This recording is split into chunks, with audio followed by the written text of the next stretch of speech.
In this world filled with mystery and tension, I wake up to find myself in a completely different situation. My grandmother, a strict trainer, stands at my door in her workout gear.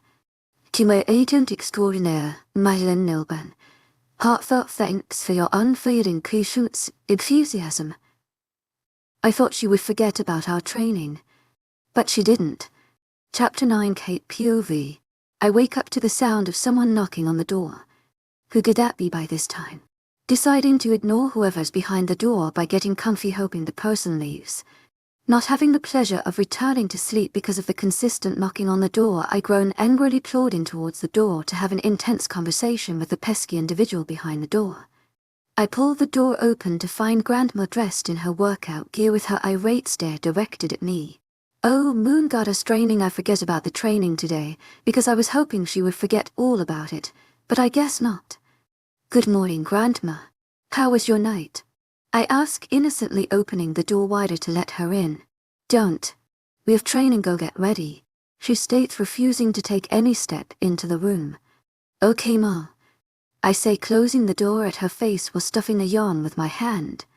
I enter the closet deciding to skip bath until after training.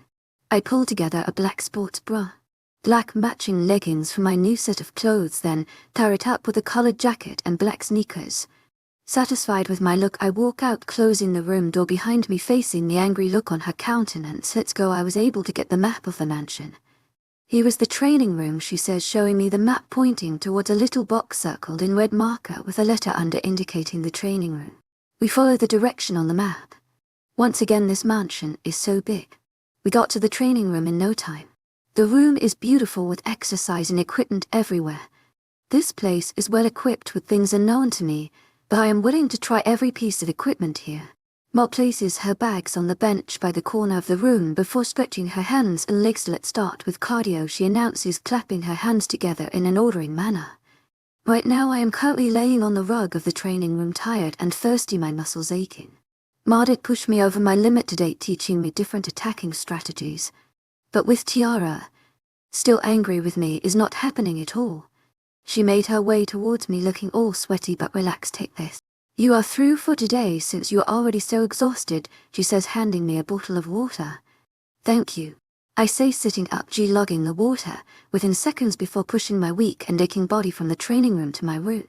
Feeling all sweaty and stinky, I got under the shower before doing my morning routine. I wrap a towel around my body, walking into the walk, in closest deciding on a white tank top, black pencil jeans, and strap black and red button-up shirt. I leave my face bare of any makeup, letting my hair fall on my shoulders, then pairing my outfit with a brown leather boot. Feeling satisfied with my look, I walk out of the closet, planning on finding something to eat. I walk out shocked to find Lillian sitting comfortably on my bed with her signature smile and face. What does she want now? I need a less dramatic day today. No offense, but can I help you? I ask, watching her cautiously. She smiles excitedly, looking up at me. I came to get you for a tour around the house, she explains before walking towards me. I can see you ready. Let go, she announces, dragging me out of the room. Goodbye to my less dramatic day. While walking through the hallways, my stomach growls, loudly gaining her attention as some pack members walk by.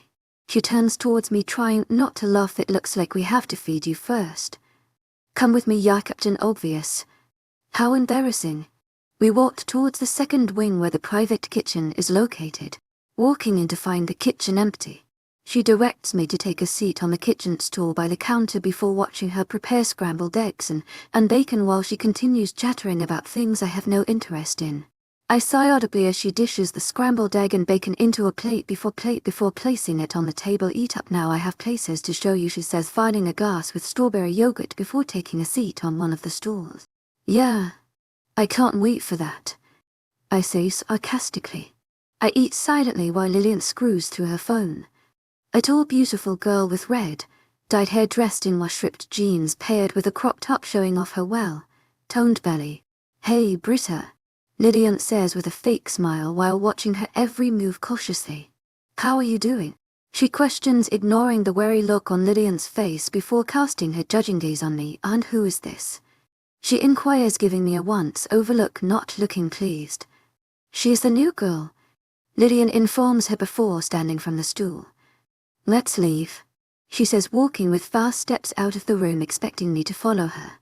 I place my empty plate and cup before dashing after her. Who is that girl? And by the way, this new girl has a name, I say, catching up to her. She looks tensed up. That was Britta. Stay out of her way, okay? She says, still refusing to slow down. Weird, but I let it go anyway. I will surely find out who she is to Lillian. So, where are we going now? I question, awkwardly, sounding lost. To watch a movie or anything you would like to do, she says, returning to her cheerful self. Okay, I think we should watch a movie. We made our way towards the private TV room. We walk into a big hall with large plasma and chairs around. A center table well decorated with flowers, and the walls painted with grey, black, and white, bringing a comfortable vibe. I watch her walk towards the plasma, taking the TV controller from the receptacle below the plasma. So, under which genre will you like to watch? She says, switching the TV on. Maybe horror.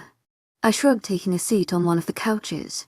She looked at me in a way that says I just killed her favorite movie actor. Are you serious?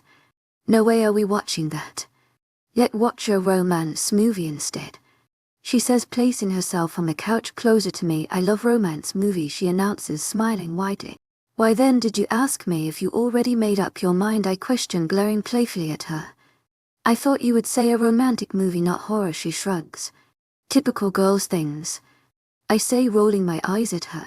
She ignores me, deciding on a movie. I am liking this movie. A few minutes into the movie, a man walks, gaining her attention.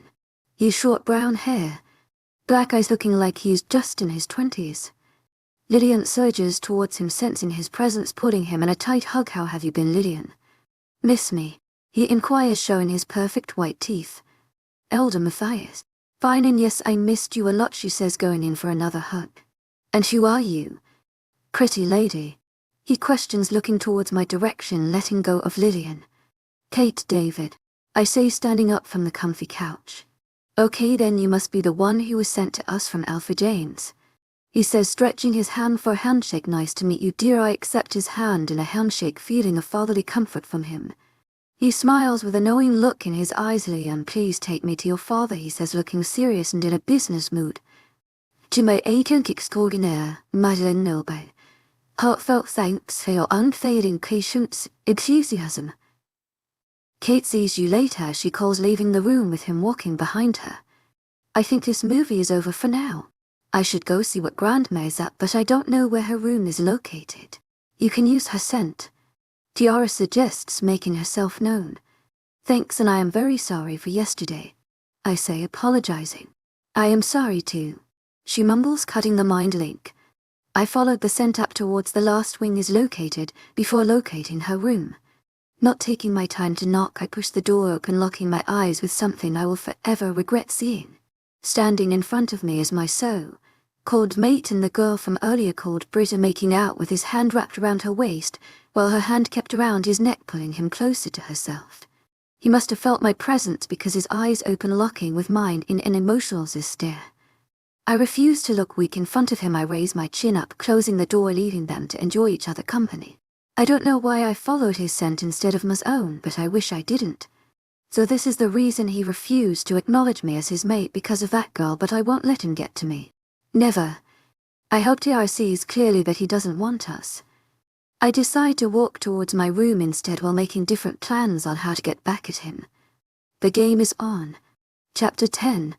Lillian, get back here now. Oh, help me, moon goddess, someone help me before I decide to kill and bury Lillian's corpse in a well, hidden place where her body would never be found. I was peacefully trying to get my thought together after seeing Lawrence with that redhead girl each other's lips, while enjoying and feasting on my favorite ice cream, but this girl called Lillian Clifford snatched my bundle of joy away, and right now I am searching the whole mansion looking for her. What I get you? You are so dead, I say, maliciously yelling, but unfortunately for me, I strip over my own feet, and then bumped into a wall. No, not a wall, but I bumped into a hard chest. I feel the firmness and well-defined six that come from the sparks and waves of disgust pleasure that travels through me, sending an unwanted image into my mind. Tells me I just bumped into the big-headed Lycan king. Ladies and gentlemen, meet Lawrence, a presumptuous asshole. I close my eyes waiting to meet the cold hard floor and to feel the pain from the fall after he pulls my hand from his chest, but it never came. Instead, I was held up by my waist, which caused to flow through my body, enhancing more of the unwanted pressure and images drifting through my mind. I blink my eyes open to meet hazel eyes looking back at me with lethargy before stepping away from his hold, nervously, my heat radiating from his hand on my waist. Sorry, I say shyly, covering my cheek with my hair, feeling the hotness of my cheek. What's wrong with me? I never blush. This must be the bond trying to mess with my cranium.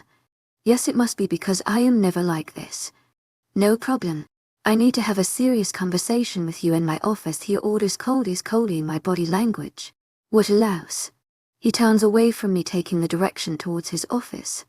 Saying I wasn't making any move to go with him, he turns around looking at me with a raised eyebrow. You don't get to order me around, I say with a hard stare. That good, keep it up. I am your king, so you have to obey my every order. He asserts, giving me a formidable look. I scoff. No, I don't have to. Ask politely, or I am not moving inch from this spot toward your office. I say, crossing my hands over my chest in a fierce posture, meeting his gaze head on. I don't know how long we stood there glaring at each other, waiting for who will back down first, and I am sure I won't be the one. He broke eye contact, looking frustrated. Okay, please come with me, he says, groaning. That was okay, I say with an attitude, earning a growl. Will I sound like a hypocrite if I say I love the sound of him growling? I guess I am a hypocrite then.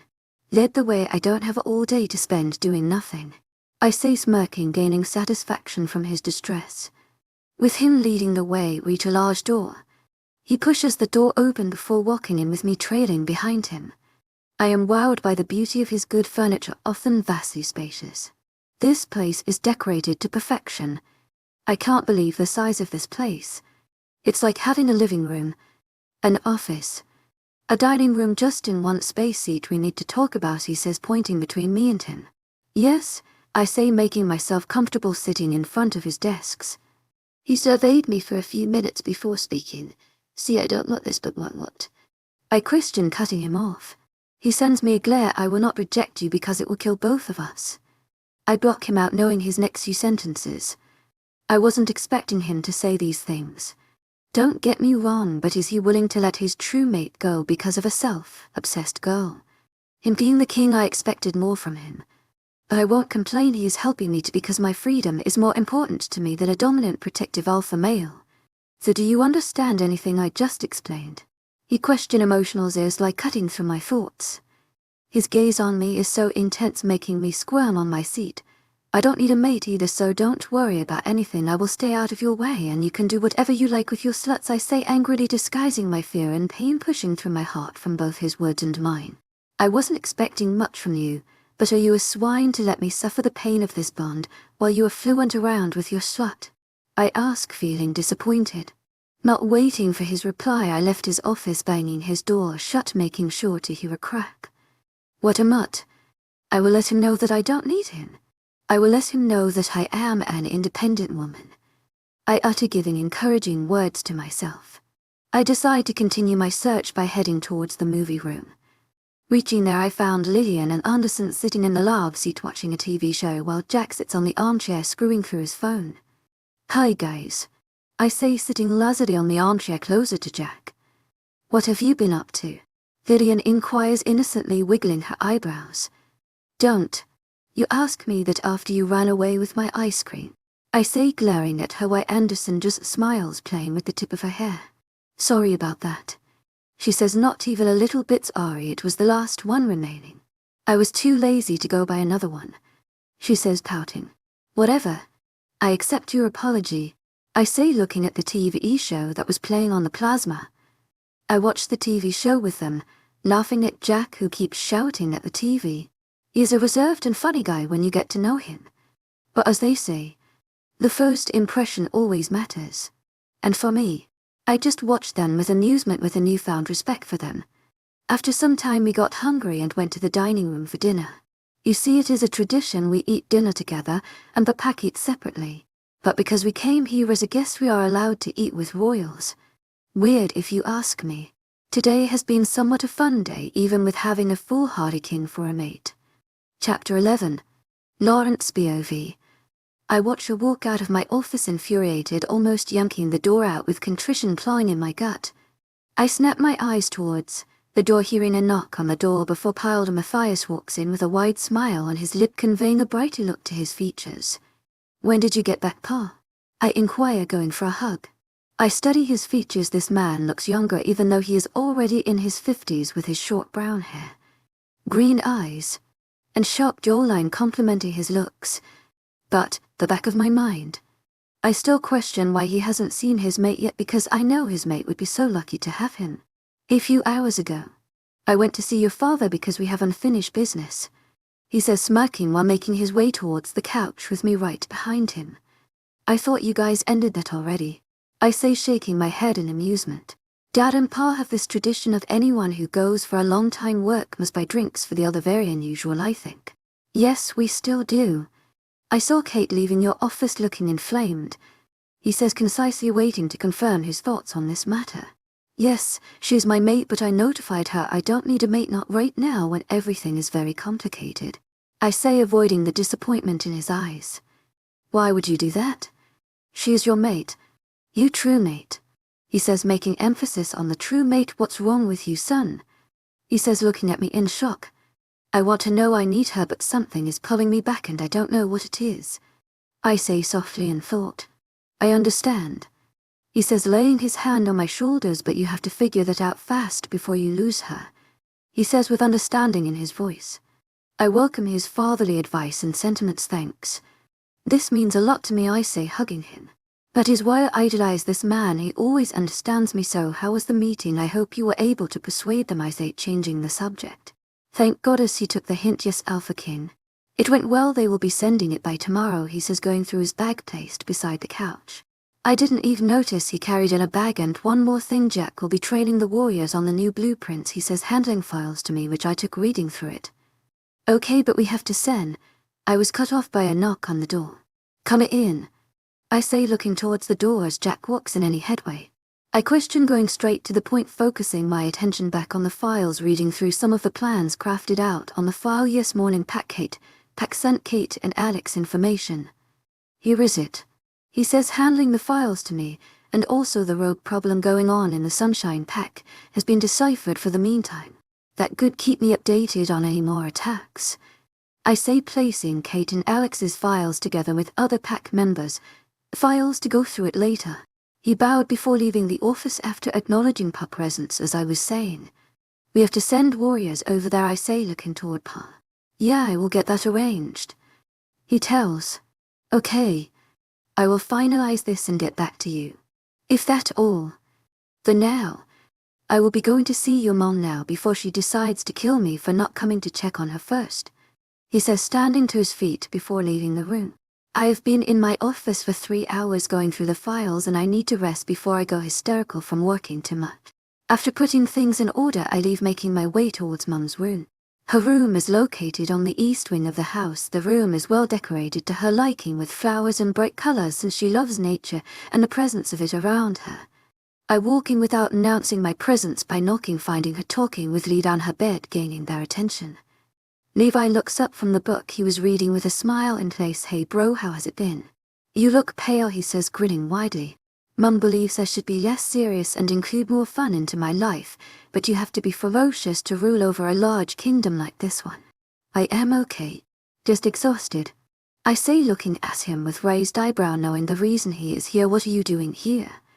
I ask anyway, walking towards the bed, taking a seat beside Mum. "I am here to spend time with Mum," he says innocently. "You know what I mean, Levi. You only come here when you need something or have a problem," I say, matter of fact, receiving a glare from him. "Lawrence, do you need anything? And stop taunting your brother," Mum says, raising her eyebrows at me. "Nothing, just came to see you," I say, tapping on my phone. "So have you talked to Kate yet?" she questions, giving me a look. "Yes, I told her the truth," I say, sighing, wishing she asked no more question on this matter. "They should all drop this. I can take care of this my way and at my juncture." "Ask Levi." I told her I don't need a mate, I say, focusing my attention on my phone, trying to act relaxed. "Lawrence, you can't do this to her. You both need each other to survive. What's an Alpha King without his mate? This will just cause you pain, she states, looking at me with pleading eyes. They don't understand that I can't do that, not right now. Not when I can't even comprehend what's happening. Or what is stopping me from making a move. I know what I am doing. Trust me, Mom, I say, looking into her eyes. I feel like I am saying this more to myself than to her. Okay. So I trust you know what you are doing, she says, smiling even though it didn't reach her eyes, but I know she understands. Okay, I am starving, I would like to eat now, Levi says, walking towards the door. We left Mum's room going towards the dining room. Getting there, Dad, Jack, Lillian, Alex, and Anderson were already seated discussing and laughing. This girl is always late. Chapter 12 Kate POV. I stride into the dining room late because I overslept thanks to someone. Lillian forced me to go see her best friend called Becca. She is a bit shy and reserved around strangers, but all the same friendly and lovely when you get to know her. I got to know all this because I might not be people-friendly, but I am a great judge of character. We talked more like they talked because I was locked in my thoughts, and my thoughts not trying to get too comfortable with them. It was so boring if you ask me, or maybe I was the one being boring, not adding a viewpoint on any topic they choose to converse about. We also went shopping, adding to the reason why I am so stressed out right now. Going into different stores, trying out different outfits is so stressful, but not for them. So Lillian was able to coax me into going shopping with her without my volition. They later decide to have compassion on me by taking me to a restaurant to feed my raging stomach. I returned worn out and in need of sleep, so I decided to sleep for a few minutes, which led to me entering into the dining room almost an hour late for dinner.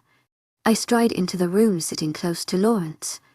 I quote Lillian exact words, "Why don't you take a seat beside Lawrence, then I will be able to talk to you quietly so the boys won't be able to hear our conversation." Lillian exact words, like the boys ain't Lycans with enhanced hearing ability.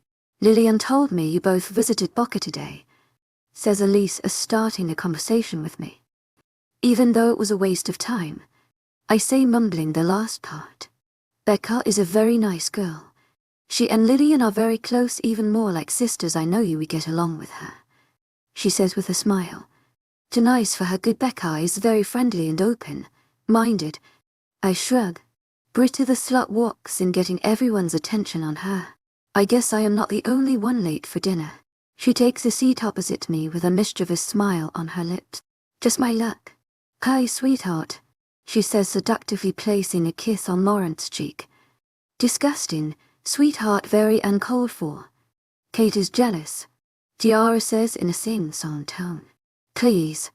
Me jealous? No way, I am just concerned about my virgin eyes. He can do whatever he likes. I don't care, I say nonchalantly. I snap out of my thoughts, hearing Britta the slut directing her words to me. Damn, I need to stop calling her that. While the ugly duckling knows how to act civilized, I am perplexed about who is more of an ugly duckling. She thinks hiding under so many layers of makeup would make her look appealing. What a farce. I get she has curves in the right places compared to be me, which doesn't mean she has to throw it in my face being a bitch about it. Do you know it's absurd referring to me as an ugly duckling when you behave more like a female dog in heat than a female werewolf? I smirk mockingly at her. Don't you dare talk to me like that, you wretch, she says angrily, eyes burning through me with fury. Don't worry, I know we will never get along, I say, matter of fact, faking hurt, but not to worry, I have female werewolves like you back at my pack who are whores, and I don't get along with them because they seem to hate me for no just reason, I say, pouting, enjoying the furious look on her face. I mean, I should get scared and hurt because you don't like me since you are the king's girlfriend, but I just don't give a damn about your feelings towards me, I say, adding flames to her fury. If only looks could kill, I would be rolling in my grave 6 feet under the ground. You bye, she gets cut off by Lawrence. Enough, Kate, you don't talk to her that way, show some esteem, he says, glaring at me. No way will I let him speak to me that way, you are chastising me for this. She disrespected me first and I won't keep quiet and let her say those things to me, I say, glaring at them both. And to make things clear, respect is attained and not requested, I say, coldly, balling my fist under the table. You will respect me as your king and you will also respect her. If you don't, you will be punished, he commands angrily. He gripes the table angrily while others watch us quietly. I meet his furious gaze head are not a bit fazed by his anger since my fury was over the edge. I respect nobody, and you don't get to speak to me in that manner, I say, as we both growl at each other, not breaking the intensity of our anger. British squirms in a seat, uncomfortable from the level of dominance in the air, so as everyone. Kate, stop it now. What are you doing talking to the Alpha King that way, says Ma, with anger and fear laced in her voice. What do you expect from a girl like her? British says, glaring at me. Doesn't she ever keep shut? After that argument we ate in silence, more like intention. Britta kept throwing dirty glances at me throughout the dinner, and I ignored her, of course, not wanting to get into more trouble. Now I am right here in my room, listening to Ma's speech on reverence. Help me, Moon Goddess, to get out of this alive. Are you paying attention to me, Kate? She asks, angrily glaring at me. I say yes, Ma, but you're not getting my message across. They insulted me first. I can't sit and watch anyone disrespect me. I say, making my point known. I don't like being pushed around, no matter is the Alpha King or not. It is my insist to fight back. I say, trying to make her understand. No, you don't understand what I am saying. I expect you to behave this way, but don't let your pride get the best of you. She says, raising her voice a little. I will behave, but not when someone is trying to bring me down. I won't take nonsense from no one. I say, leading the comfort of my bed towards the bathroom with her calling after me to not walk away from her. I am not going to apologize to anyone. Oh, Moon Goddess, this my so. Called mate is getting on my nerves. Help me not to do something I will be sure to regret later. Chapter 13. Oh, Moon Goddess, I groaned, getting up from the bed with anger buzzing inside me, making her ugly head known before walking lazily towards the bathroom to carry out my morning routine. Today is not going to be a good day. I can feel it from the anger bubbling inside me. This always happens. Anytime I wake up feeling angry, it means I am a ticking time bomb waiting to explode, annihilating anything you say or do. We get me irritated and irate easily, and what right now is to get into more trouble with Ma. I am so certain someone will upset me and I may end up killing someone today. I put toothpaste on my toothbrush before standing in front of the mirror by the sink. After taking a relaxing shower, I came out brushing my hair with a towel wrapped around me. I changed into black leggings, a grey sweater, black scarf around my neck paired with my red and white sneakers before stepping out of the closet, since I don't have training today, according to my yesterday, after the argument we had. Quoting her words, no training tomorrow because I and you are going somewhere and don't think you can escape this, as if I even care about having to train today. Just thinking about yesterday increases the hostility I am feeling. Please help me, Moon Goddess, I pray, closing the room door behind me. If I were to be back in my pack, I would have been locked in my room right now. I have to try my best so Ma doesn't find out. I need my freedom today. I make my way into the kitchen, finding the place empty usual. I serve myself a plate of rice and a glass of water. After eating, I decided to go for a walk in the open field, surrounded by houses. I am trying to relieve the rage and the need to hit something so badly by taking a walk, feeling the cooler entering into my lungs, calming my nerves down. I walk noticing werewolves. Helps going about a daily routine. This is a place mainly meant for Lycan and a few werewolves, while the outer depths of the kingdom are meant for other supernatural beings to keep peace and unity. I wonder the number of werewolves population here. Maybe 5,000, just guessing. While walking, I felt someone took the sleeve of my sweater to get my attention. I looked down to find a cute little girl with black hair put into a high ponytail. Chubby cheeks. And cute adorable eyes. Excuse me. Can you get my brother's ball? It up there, she says, pointing toward the forest. What your name, little one? I asked, taking her hands in mine with a soft smile on my lips. My name is Rebecca, she says, grinning widely with her ponytail bouncing as she jumps happily. Mine is Kate. I say, sweetie, okay. Come show me where the ball is. I say, letting her lead the way. We got inside the forest where she pointed toward a tree with a ball stuck in one of the branches. How did the ball even get there? Okay, wait here while I get up there. I say, moving towards the tree. I climb up the tree, watching my step.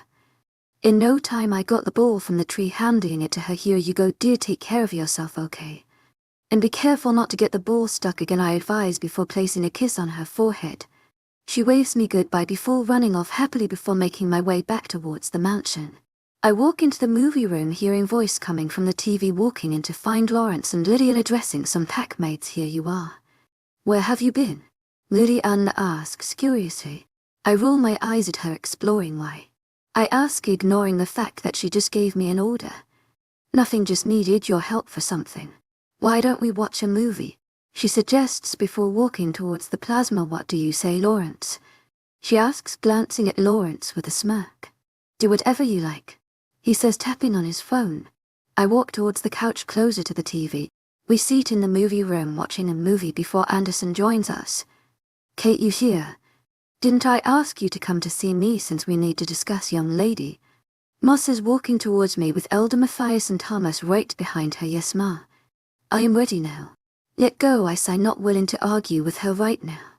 She took me to a cafe shop not too far from the mansion, refusing to discuss anything with me. Immediately we make ourselves comfortable in a booth in the cafe. We order coffee while she keeps meeting my eyes with a serious look in her eyes. What is it, ma? You have been giving me the same look for the past 5 minutes already, I say with a scowl on my countenance. I talked with Elder Matthias and Thomas, she says, sipping from her coffee. Oh, that was why I saw you with them. What did you guys talk about? I ask, hitting my nails of the table out of boredom. Kate, I think it's time we join this pack, she says with a hidden smile on her lips. I am not joining this pack. We are leaving this pack, going somewhere not you or my dad's pack, I say, leaving no room for argument. They must be crazy thinking I will join this pack after all the plans and dreams I have for me and ma. I am not ready to be bonded by the rules or regulations of any pack. I crave freedom, and I don't think I will get that by joining this pack or any other pack. Why not? Everything is going well here. And your mate is he? She questions, looking confused. I say no, and I don't have a mate here, I say, snapping at her. She looks at me with shock evident in her eyes. Hooray, JEC, she tries saying as her voice cracks with unknown emotions. I cut her off. Yes and no, run my hand through my hair. I am not ready to have this conversation right now. Everything is just too complicated. Ma, I am not happy here, I say, softly, pleading with her to see reasons with me. She took my hand in hers. Okay, I will give you more time to get used to this place, I say, giving up and trying to change her mind. Okay, I will think over this, she replies with a happy smile on her lip. I am also sorry for snapping at you. I am just not feeling myself today. That not good, you can't be here, let go, she says, getting up from her seat in panic. Ma, it's a right. You are here if anything happens. And also they are all going to suspect something if you just lock me in my room, I say, holding her hands. Okay, be careful. But we still have to leave this place now, she says, placing the bill on the table before pulling me up. We make our way towards the door. We also stop to collect some things from a friend of Elisa before making our way back to the mansion. Reaching the mansion, it was already time for dinner, so we just made our way towards the dining room for dinner. I sat down in my usual seat, which is on the right side of Lawrence and opposite Britta. Alex, were you able to get it from her? Elisa inquires, looking towards Ma. Yes, I gave it to a maid to place it in your room, she explains, while Britta keeps staring at me with disdain clear in her eyes. Can you stop giving me that look of disdain? I say, rather calmly, not to cause another showdown. She laughs humorously. You are sure a good actress, hiding your true self under that nonchalant attitude, she says, spitefully. What is that supposed to mean? I ask, finding no humor in her statement. She places her cutlery down before locking her hands together on the table with a ferocious look on her face. Kate, why don't you tell us about yourself? Everybody will like to know you better, Britta says, smirking. What? I asks suspiciously. You heard me. Lillian, won't you want to know something about late? She announces, looking at Lillian with a smirk across her lips. After all, she is your friend, so it will be great to know more about her. I would love so much to rip that presumptuous look off her face. Yes, but not when we are having dinner, Lillian says, laughing awkwardly. No, I am really curious to know. She injects, staring at everyone before looking back at me. Kate, why don't you tell us?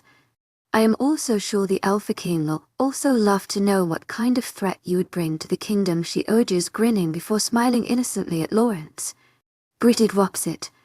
Lawrence declares, not paying attention to anything going on. She is up to something, says Tiara. I know, but I have no idea what she is plotting, I say before blocking the link. I meet her gaze with a smirk on my lip. "You can play at this game, okay? My name is Kate Dave, as you already know," I say before clearing my throat mouth. "My parents are both dead, so I was taken care of by my grandma. But all you should know about me," I say, "that I was thinking your dad is the alpha of morning pack who's still well alive." Ask Jack, looking confused.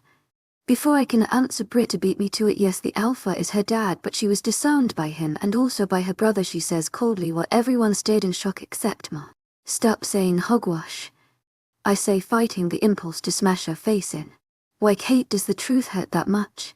She asks bit futilely. "She murdered her mum, so she was banned from calling herself the ALP." She continues before receiving a loudly growl from Lawrence as his murderous stare-lock with hers. "Britta, put an end to this nonsense or leave this dining room," Lawrence orders with fury in his eyes. "What? I only confess the truth here," she says innocently. "She killed her mother. Why then is she still alive?" "You are despicable," she says, glaring at me with resentment. My vision clouds with red, meaning I am out to end this bitch worthless life. "How dare you to speak about what you know nothing about? You vixen," I say, flashing my claws and canines at her. "If you want to see the end of today, you better keep your mouth shut." My voice sounds different as Dira creeps to the surface, trying to take control of my body. She flashes her claws and canines ready for a fight. Before anyone could blink, I pin her against the wall with my hand wrapped around her neck, cutting her lungs from receiving air. My claws dig into her flesh, letting the blood run down her neck. "You forgot to mention one tiny detail," I say, "Malicious. I killed my mum, but I was just inside her, so it won't hurt me to end your worthless life within seconds," I say, holding her neck tightly, gaining satisfaction as she whimpers, clawing at my hand to get much-needed air to survive. I lick my canine, seeing blood running down her neck, enticing my taste buds. I growl loudly, going for the kill, but someone throws me away from my prey, making me growl, digging my claw into the arm wrapped around me protectively. I feel heat and waves of spark going through my body from the body holding me tightly. I whine, burying my face into the person's neck, enjoy the spark and the delicious scent coming from the person. "Enough, Kate. You have to calm down," a voice pleads, snapping me out of my dazed state. "I need to teach that pesky she-wolf a lesson for humiliating me." I release myself from the person's hold on me before walking towards my prey. The smell of fear and blood draws me nearer it. "Okay, Kate, just focus on my voice." A voice is pulling me back into the delicious scent. I try focusing on the familiar voice. I breathe in, burying my face into the person's neck, safer in comfort and safety. "Let leave here," a voice says, pulling me away from the protective hand around me. I growl in protest, clinging more into the person. "Kate, go with your ma, Kate. Let me take care of things here," Lawrence says, running his hand through my hair. I pull away from him, meeting his intense gaze on me. "Go with her. I promise to come after you when I am done here," he says, kissing my hair softly before placing a kiss on my forehead. I pout reluctantly before pulling away from him, letting Ma direct me out of the room with my gaze still locked on him. She directs me into an empty room before walking out, locking the door behind her. I try going after her, but she locked me in. I growl at the closed door, feeling my anger build up once again before taking it out of the room. Chapter 14, Lawrence POV. My gaze locks with hers as she walks out the door, looking reluctant to leave. I can't get my head over what just happened. She was in an assassin mode, ready to assassinate everything that crosses her path. Unbelievable. I watch as some pack nuts pick Britta, taking her out of the room. Kate did a lot of damage to Britta. I just hope she learns from this experience. I say, running my hand through my hair, finding everyone still in shock.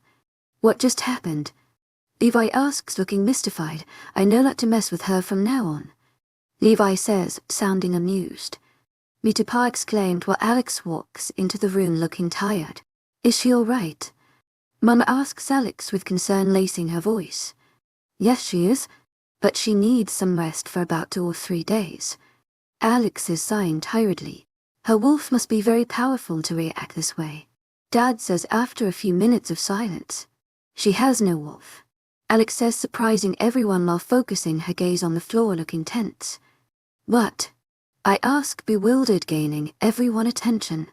"I feel she has a very powerful wolf, and my Lycan feels it too. She is just so dominant to be wolfless." "What do you mean by she doesn't have a wolf?" Fast Lily, and looking bewildered. "She is not shifted yet," Alex says, frustration lacing her voice. "So you are saying I am mated to a wolfless werewolf?" I say, sternly trying to process this new information. "But how?" Anderson asks, ignoring my words. I don't know how she shrugs before focusing her attention on me. Thank you for stopping Kate from doing what she would regret later, I reply with a nod. Please excuse me, I would like to go to bed now, she says, leaving no room for more questions. She glances at Pop, letting me avoiding everyone's confused eyes before leaving. I know there is more to what she is letting out. There's Travis, suspiciously. I stare at Puck questioningly with a raised eyebrow. I feel so too. But why would she be hiding the truth from us? I question. I notice my gaze on him before breaking eye contact, making me more suspicious. I walk out of the room after talking with Dad and Mum, with them trying to make me speak to her after she wakes up. I went to my office to clear up packwork, hoping to clear my thoughts by doing something not related to my mate. I know I promised to go see her after taking care of things, but I don't want to get too attached to her. I wake up to whispers coming from Anderson and Lillian behind my door, deciding on who should wake me up. I don't blame them, because the last time someone woke me up I want alpha mode on everyone. I value my morning sleep but make expectations for morning meetings. Come in, guys. You succeeded in waking me up with all the whispering, I say, getting up from the bed before checking the time on my phone. Why are you doing outside my door this early? I say huskily as they walk in.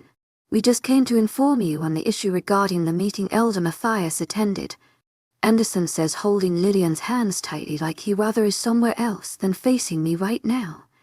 Okay, meet me in my office 30 minutes from now, I say, getting up from the bed, making my way into the bathroom. Is Kate still unconscious? I ask cautiously. Yes, we checked on her. Alex says it will take 23 days. Lillian says with a frown. Okay, thanks, I say, going into the bathroom. I do my morning routine before leaving, making it towards my office. I feel like what happened yesterday was my fault. I should have put Britt in her place, not letting her disrespect Kate in that manner. I also feel there is more to this story. How can Kate's father act that way with her? I sigh loudly, entering my office. I am so confused with so many unanswered questions in mind. It irritates me when I feel nothing but helpless. I can't even protect my mate, and it is so damn frustrating. I walk into my office to find Anderson already waiting for me. So what were the alpha words? I say, taking a seat opposite him with my hands locked together in front of me, waiting for his reply. He said yes, and he agrees to your requirements, he says, handing the files to me. That good, but did he sign the treaty together with his beta and gamma? I ask, opening the file. This agreement is regarding offering protection to his pack through an alliance. Yes, I made sure of it, he says with a nod of his head. Okay, let's get prepared to send some of our warriors down there, I say, closing the file. We bury our heads into more packworks until I decide to rest a little while. Okay, that will be all, I say, dismissing Anderson before leaving my office. My Lycan has been restless knowing his mate is unconscious, so I decided to go towards Kate's room instead of trying to put my mind at rest. I doubt it will help. I walk into her room to find her asleep.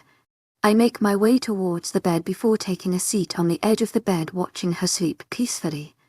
I brush her hair off her face, studying her every feature. I just feel like kissing those pink lips. What? Get it together, Lawrence. The mate bond is strengthened with every moment we spend together. I don't think I can stay away from her much longer, because it's getting difficult in fighting everything in me from claiming her as mine. I brush my hand into her soft brown hair, placing a tender kiss on her forehead before leaving her room. I need to keep my distance from her. Chapter 15, Unknown POV. We arrived at the Pack Hospital, where Lisa was taken into a room to get the pup out. I am currently holding on to Hunter and also trying to get James to come down. She will be alright, okay? Everything will be fine, I say to James, more to myself than him. My heart keeps beating fast and I can hear it fighting to leave my chest. I am scared for my friend, but I have to hold it in for the sake of her little pup and her dreadmate here with me. I gasp in pain, feeling something pulling through my heart slowly while James holds his heart in pain. No, it can't be, I continue saying in disbelief, for holding on to the crying pup in my hand tightly. I felt broken both physically and mentally. The pain I feel in my heart is a mix of emotion, happiness and sadness. I fall lazily on the bench with tears rolling down my cheeks. I look towards the open door as the pet doctor walked toward us. Is she all right? Tell me, Dr. James demanded, sounding wounded. No, we tried, but at last minute she went into labor and she taking her last breath now, She would like to see you both now. The doctor, whose name is Ethan, says, leading us into the room of Elisa. Immediately I set my eyes on her. I was broken. She looked so weak. Her eyes were no longer bright and she was looking pale. I rushed to her side, sitting next to her on the bed. She smiled weakly at me. Look at her, isn't she pretty, she says, pointing toward the crib by her bedside. I bring my eyes to the little angel inside the crib. Indeed, she looks like you, I say, smiling. Yes, for real, she looks just like her mum, having amber eyes. Brown hair, so cute and innocent. The doctor says since she was giving birth 2 months early, she would take time developing and also needs to be monitored for any problem that would arise. She explains with a blank look on her countenance. I will be BBRE, breathing my last. She says with her voice breaking as sad tears roll down her cheek. She looked at me with hopeful eyes. Please take care of her. I am naming her Kate Darby David, she says, holding my hands tightly with tears rolling down her cheeks, making me flinch. I want her to answer my middle name. I promise to be there for her and love her like she's mine. I say, but it hurt me more saying these things and knowing I won't be able to keep my promise. Call James for me and Hunter, my son, she says, barely above a whisper. I was too focused on her to notice James's absence. I walk outside to find him holding Hunter's little hands while resting lazily by the wall, looking at his feet. James, she would like to see you and Hunter now, I say, gaining his attention. I count the pain is too much to confront, he says, looking towards me with pain-filled eyes, making him look twice older than his age. She needs you now more than ever, I say, walking towards him. He nods his head in understanding. Taking Hunter from him, we walk into the room. She smiled weakly at her son. Hi, sweetie. I place Hunter on the bed beside her. Mum, what's wrong? He asks, looking into his mother's eyes, confused. I worry for this little boy, lose mother at this young age. I can't bring myself to look into his eyes anymore. Son, look. Here is your sister, Kate, she says, smiling. He raises his head, looking into the crib. My sister. Dad, see, I have a baby sister, he says, grinning widely at the cute baby. Elisa, my love, it is because of this cursed child I am about to lose you. I can't tolerate seeing this pup, he says, looking at the baby with hatred. No, James, this pup is blessed for something great. I can feel it. She is meant to see the world, she says, trying to reason with him. We tried removing her, but here she is. Tears were now rolling down my eyes just looking at how vulnerable my best friend is. James, please accept her. She needs your love, not hated. Please be with her as she takes every step of her life. Please be both a father and a mother to our pups, she says, coughing. I rush to her side, holding her hand in mine. It's time for me to live. Please watch over my baby girl. Tell her stories about me, she says. She looks into my eyes pleadingly before staring into Jane's eyes longingly with pain. I will always love you. Don't let the pain of losing me turn your heart dark and filled with hate towards my innocent baby girl, she pleads with a sad smile on her lip. I love you so much, Jane says, refusing to meet her eyes. Hunter, you have to be a big brother to your sister, okay? She says, smiling, running her hands through his hair. Yes, Mum. No one would come close to her, he says, hitting his chest, making Elisa laugh weakly. Mum, are you leaving me? He asks, laying his head on her chest, glimmer of tears in his eyes. Yes, but I will always be here when you need me, she says, touching his chest. Mum, please don't leave me, he says, crying into her chest. I don't want you to leave me and Daddy. Sweetheart. Mum is not going anywhere. She will be here with you even though you can't see her, I say, patting his back as he cries. Your baby sister needs a big brother, so don't crying, or she will start crying too, she says, playing with the pup's hand in the crib. Okay, he says, sniffing. She looked at the pup with tears clouding her eyes. Please don't let her lose this innocent look in her eyes, she says, sighing heavily. She rests her head on the bed, breathing heavily. Elisa, I say in a panic. She smiled weakly, looking into space. A life for a life. Thank you, Moon Goddess, for this privilege, she says, taking a deep breath before closing her eyes, taking her last breath, leaving this world. My friend was gone forever. I wrench in pain, sobbing. I can't believe Elisa was gone. I cried not for my dead friend, but this little pup's now without a mother. Why, Moon Goddess, why, I ask you? I was snapped from my thought by a painful howl from Jane's. I understand him lose mate is the most painful experience ever. It was then followed by an angry growl. He walked out of the hospital with me following behind along with crying Hunter by my side. He stopped at the center of the field. Listen, your Luna is dead and was killed by the cause child growing in her. The child survived, but my order is no one should ever call her my child. Anyone who disobeys this order will be punished, he orders in his alpha tone, making everyone bows in submission and confusion, but no one dares object. He walks back into the pack house with Hunter beside him, crying while holding his hand tightly. I walk back into the hospital, taking the baby from the crib before locking my eyes with the lifeless body of my best friend for the last time before leaving to the pack house to have a serious talk with James. I enter into his office to find him looking through the window at the forest outside with a blank face. What do you want, and get that child away from me, he says, growling at me. I came to ask you why you did that after what Elisa told you. I say, sounding harsh. I never told her I will accept this pup, he says without looking my way. But she is your pup. He cut me off before I could continue. She not my pup, and please get out of my office before I do something I will regret, he says coldly. I walk out of his office with the baby wailing in my hands. I don't know what else to do, where to go, but my legs lead me to a small house far from the pack house. I knock on the door. I don't know what I'm doing here. Before I could turn back, the doors was opened by a beautiful lady with beautiful green eyes. Her brown hair tied into a bun. Come in and take a seat, she says, snapping me out of my trance. I walked into the house. It looks better inside than the outside, with a small room having two couches with a TV attached to the wall, and by the right the kitchen and stairs leading up. My name is Alexkara, and the baby must be the dead Luna pup, she says, pointing to the baby in my hands. Yes, her name is Kate Darby David. I will like to give her to you. Please help me take care of her, I say with pleading eyes. I don't know what made me want to hand over this pup. Maybe it, because I am so confused about what to do, so giving up this pup to a stranger is my only option. No problem, it will be my pleasure to take care of this pup, she says, taking Kate from me. Thank you very much. Where's your mate? I hope he won't mind, I ask, looking around. No, I haven't found my mate yet, she says, walking up the stairs. I followed behind her. Okay was all I could say. We chatted for a while. She places Kate in one of the rooms, hoping to buy a baby crib and other things later. After making sure everything was okay, I left the house, going back to the pack house. I am still confused about what I just did, but maybe it is for the best because I can't keep her with me. I promise to come back for her when I am ready. I make my way into Jane's office. I am leaving from here, I say, not meeting his gaze on me. I left Kate with Alexkara. She leads close by the forest train.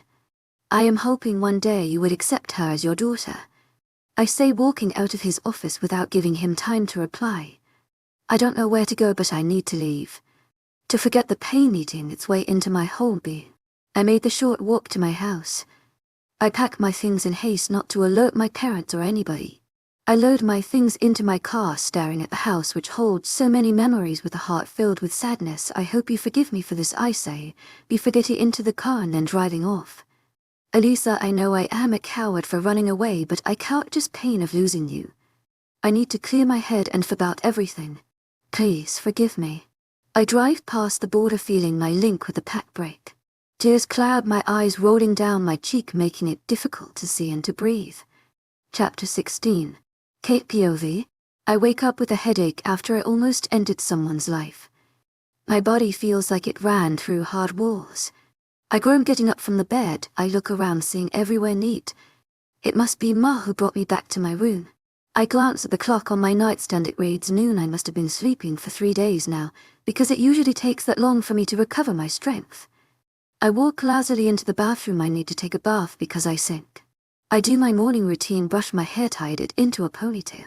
I wrap a towel around my body before walking into the walk, in closet, changing into matching dunnies with blue net ripped jeans and a green crop top paired with a camouflage green jacket. Satisfied with my look, I walk out of the room towards the kitchen to feed my raging stomach. After eating, I cleaned up my mess before waking towards the movie room in search of everyone. I check everywhere, not everywhere since it is a mansion, but I check every room I know I could find them, but I could not find anyone. Getting tired of the search, I make my way towards the front doors. Hey, I say, gaining the attention of a pack member going towards the door leading outside. Yes, you need anything, she asks with a fake smile. Where's everyone? I ask with a frown. Oh, everyone is at the field. Today is a training day according to the Alpha King. Looking at this girl, she must be in her 20s, having blonde hair, blue eyes, and average in height. Thanks, I say before making my way towards the field. I have been there before, since this is the place I saw Rebecca, that little cute girl. Reaching there, it was surrounded by pack members, some fighting. To my agent extraordinaire, Madeleine Nilben, heartfelt thanks for your unfailing patience, enthusiasm. And while some chatting, not even paying attention to what's going on, I look around looking for my grandma until I saw her laughing with Elisa, Thomas, and Elder Matthias. Deciding to let them know I am here, I made my way towards them across the field. Hi, Kate. I hope you are okay now. Elisa inquiries. Immediately I stand before them. Yes, and I am so very sorry for what happened the other day. I say, feeling guilty for what I did. Who am I kidding? I spoiled their dinner and turned into an angry, starving blood monster. No problem, dear. Lillian is over there, in case you're wondering where she is, she says, pointing towards Lillian, who is talking with Jack. Their car, Anderson, a few feet away from us. I reply with a smile before waving them goodbye. Instead of making my way towards Lillian, I walk towards the people fighting, not really in the mood to chat right now. I need to work my muscles after being unconscious for 3 days. I need to kick some asses. Hey baby, what are you doing here? Are you here to cheer us on? A guy with blonde hair and a bit of brown at the tip says, with a stupid smirk playing on his lips. No darling, I came here to play, I say with a smirk. I have many places you can play with, he says, resting his hands on my shoulder. I shake his hand off angrily. I meant I came here for a challenge, but I can beat your ass without any assistance, which would teach you a lesson on respect, I say smugly with a smirk. But these assholes are taking me to be a jester. They won't be thinking that very soon. How about if I show you how not to underestimate anyone by challenging you to a fight, I say, glaring at him. Sweetheart, I won't like to injure your pretty face, he says with fake concern, so go to your friends and gossip, because we're arrogant prick. I can't wait to remove that smirk off your face, I say, angrily dragging him into the fighting circle. I will very much enjoy teaching him how to respect a lady. It is not too late to back down, he says. Immediately I release my hold on him. Oh, trust me, I won't, I say, stretching my hands and legs. Okay, let's fight, he says, while a man walks in between us. Is this a friendly fight or show of dominance? He asks both of us. Friendly, I reply. Okay. You know the rules. We both nod. You may begin, he says, leaving the circle. I felt someone's eye boring through me intensely. I turn to find Lawrence staring at me with an unreadable expression. I pull off my jack, handing it over to a guy standing outside the circle before averting my eyes towards my opponent standing defensively while waiting for his attack. Like I expected, he attacked first, but I was able to block his punches, throwing my own, hitting him on the face before he could deliver another punch and a kick to his stomach, making him fall back. I took this opportunity to hold him by the neck. He pushes me off, making me land on my back. I got up quickly before he could take advantage. We circled each other once again. He has strength, but he needs more work on his speed. I can use that against him, together with his lazy and boring attitude towards this fight. I smirk heavily as he tries to kick me off the ground, leaving his chest unguarded. I move to the side, dodging his attack before landing a blow on his chest. Not letting the pain subside, I wrap my hand around his neck, pinning him down.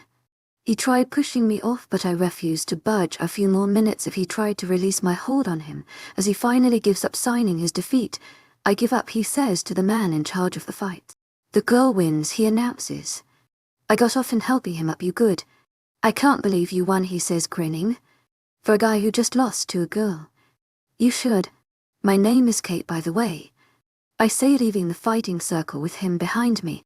I took my jacket from the guy, holding it with a thank you before placing it over my shoulder. Mine is Jason, but I haven't seen you here before, he says, studying my countenance. I just moved here from another pack. Okay. What if we talk more like a friendly date? He says nervously. Yes, why not? I could try this, even though I will dump him very soon.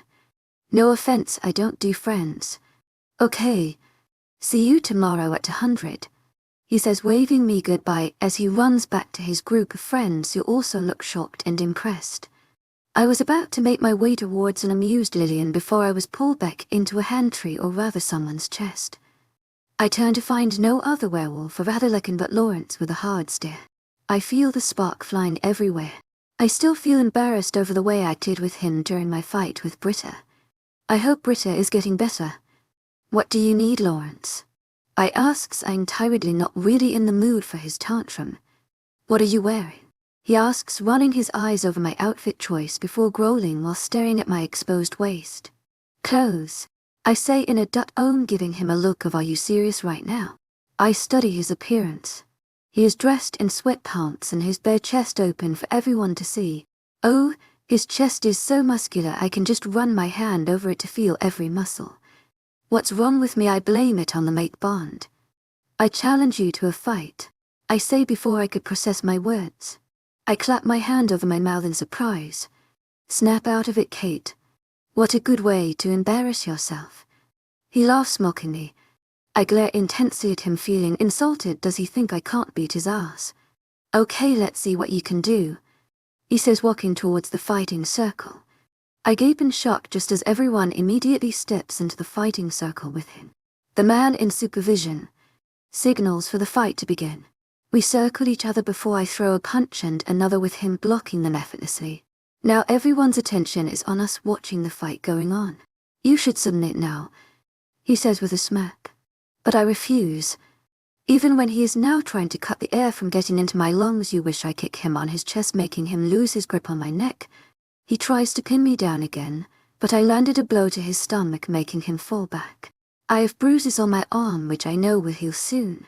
I jump on him, straddling him, but he switches our position within a blink of an eye.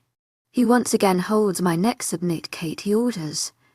I try moving his hand, which was a wrong move, because he moves my right hand, gripping my hand behind my back. I hear a crack as pain rushed through my right hand, meaning he twisted it too hard. I hiss from the pain, biting my lip, holding the scream, forcing it to come out. Hearing this, he let go. I took this time in attacking him with kicks. Because my right hand is already broken, I have to use my leg and also try as much as possible to protect my right hand from his attack. He pushes forward, taking my legs, making me fall on the ground with my broken hand hitting the floor. But again I refused to shout. He took this to his advantage, getting on top of me, then holding my neck for me to submit. I finally submitted, not being able to bear the pain any longer. At least I put up a good fight. Grandma runs towards me after the announcer says the name of the winner. Are you okay, Kate? I nod because I could not make any sound from the pain in my hand, but I don't need her to worry. I bit back the tries, threatening to come down by biting down my lower lip. Kate, are you crazy? Lillian says dramatically. She tried helping me stand, but pulled my broken hand, making me flinch away. She let go, noticing my pain. Are you okay? She questioned in worry. Yes, don't worry, just a broken hand. I pull myself up with her help before walking out of the circle, holding my right hand close to my chest, ignoring the seething from my heroic actions, sarcastically speaking. Before I could get any further from the crowd, I felt my feet leaving the ground as Lawrence carries me bridal style. What are you doing? Drop me down, I demand him to put me down. I am taking you to the pack doctor to treat your injured hand, he says sternly. I have this irk him so badly. He is always putting up an act like he cares. But I choose to keep quiet, letting him take me to the pack doctor.